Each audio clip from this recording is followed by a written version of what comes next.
Welcome to Pindar Poetry. We hope you learned something new. You start by defining a clear niche with an AI tool that analyzes trends and search demand so your store targets real buyers.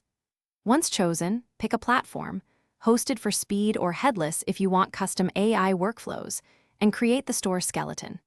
Make sure to register a tight domain, connect a payment gateway, and enable SSL to build trust. These first moves let you test product market fit fast and avoid wasted design work. Next, populate your catalog using AI to write persuasive titles and descriptions, and to generate or enhance images so listings convert. Then automate inventory sync and dynamic pricing rules driven by demand signals. This reduces manual errors and increases margins. Once done, add AI-driven customer segmentation and a chatbot for common queries.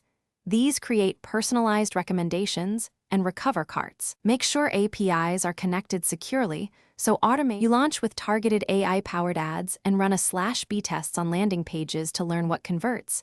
Measure conversion rate, average order value, and cost to acquire customers so you know what to optimize. Once live, retrain recommendation and ad models regularly to reflect fresh data and improve ROI. If something breaks, first check logs and metrics, then roll back the last model update, clear caches, and resync your data sources. This sequence restores service while you diagnose root causes. Thanks for watching. Consider subscribing if we helped you.